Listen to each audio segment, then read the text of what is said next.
We far broke. We ain't got it. Hello everyone, Ryan here, and today I'm going to be reviewing the new album from Katy Perry titled Witness. Katy Perry surely doesn't need any introduction at this point. You probably all know her. She's a very huge pop singer who has had massive hits over the years.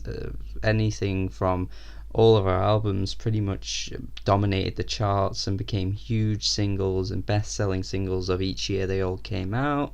And she's had some pretty damn good songs. I think Teenage Dream is a good song, and Hot and Cold I used to love when I was younger, and there's still some good songs as well coming from some of her albums that maybe I don't really care for the whole album all the way through, but she has some good catchy pop songs.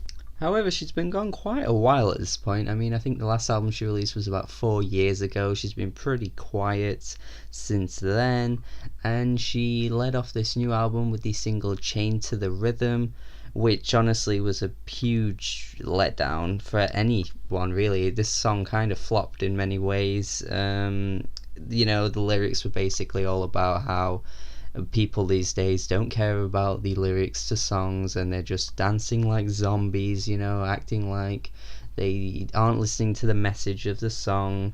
And it's kind of ironic considering most of her songs prior to this were those songs. Like, she's basically singing about the songs that she used to sing about in a kind of snobby and pretentious way. The message was fairly clear in this song. I understood it, it's fine, but I think it just came from the wrong place. I mean, Katy Perry isn't exactly in a position of authority in terms of what people should and shouldn't be listening to, because she's made some pretty trashy songs in the past before. I mean, I still remember E.T. and Dark Horse, and they were terrible songs. So, I just think the message was kind of lost in translation with this one.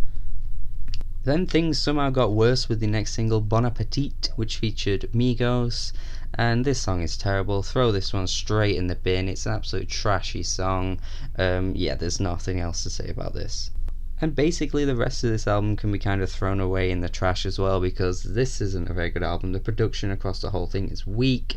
It's going for this big sound, kind of like what Halsey was doing on her latest album, going for these big production sounds, but they kind of all fall flat and there's kind of nothing to the music at all, so it ends up being really weak. Aside from the tracks Witness and Swish Swish, there's really nothing on this album that I can defend or even say is remotely close to being good. I mean, Witness has this really catchy chorus and this nice little playful piano melody on the track too, which I really like. And Swish Swish is kind of a strange track because it's not really something I would usually listen to, but I think it works really well. It has this great hip house beat on the song. It has this kind of dark, menacing sound, which is a little bit similar to what was coming out in 2016, all those kind of dark tracks, which were kind of catchy as well. And also, Nicki Minaj comes on this song, which is a great guest verse from Nicki Minaj right at the end of the track. I think she does a really good job there. And I do wish most of the songs went for this sound, because I think the album would have done a lot better than what we got instead. But yeah, that's kind of it in terms of the good songs on this album. I mean, that's it, just 2 of them. Hey Hey Hey goes for this kind of braggadocious song about how she may be cute and feminine, but she will break you, because why not? She's got to act cool and tough, but she'll break you for no reason other than the fact that she's probably crazy. And the chorus to this track is really annoying. Each word at the end of the line will repeat over and over, and I just find that really irritating to me. Also, the track Power goes for this similar kind of lyrical approach where she's bragging and stuff, and she compares herself to a goddess on this song, which is fine, but there's not really much to back it up with. I mean, 4 or 5 years ago this would have been acceptable because she was at the height of her career. She was dropping songs that were hitting the number 1 on the charts. Like, every song she would release from all her albums were hitting number 1. But now, I mean, there's not really that much hype to Katy Perry anymore, so it's a bit late to start calling yourself a goddess. Mind Maze is this god-awful song that has some of the most atrocious use of auto-tune I've ever heard. The chorus is so ugly, and I just can't believe how she could have made this song and thought this sounded good. The auto-tune is horrific here. maybe this is a little bit nitpicky here, but on the song Roulette, she pronounces the word roulette as roulette, like she sings roulette, and it just really irritates me. I'm not really sure why.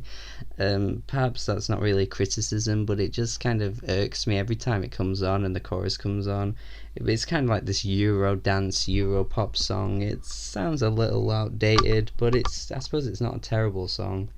But other than that, there's really just nothing to say. I mean, I suppose Miss You More is a fairly endearing ballad. It's quite nice in a way, I suppose, but like every track after that was just forgettable as hell. I barely remember these songs. Yeah, this was not a good album at all. I would have to say it's an E.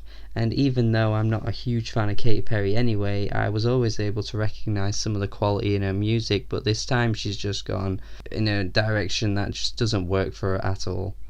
At least back when she made fairly bad pop songs, she was at least memorable. I mean, they were always stuck in your head and you would not forget them at all. But now she's just making bad pop songs that aren't rememberable in any way, and they're all just forgettable. And by the end of this pretty long album, it just all goes out of the window.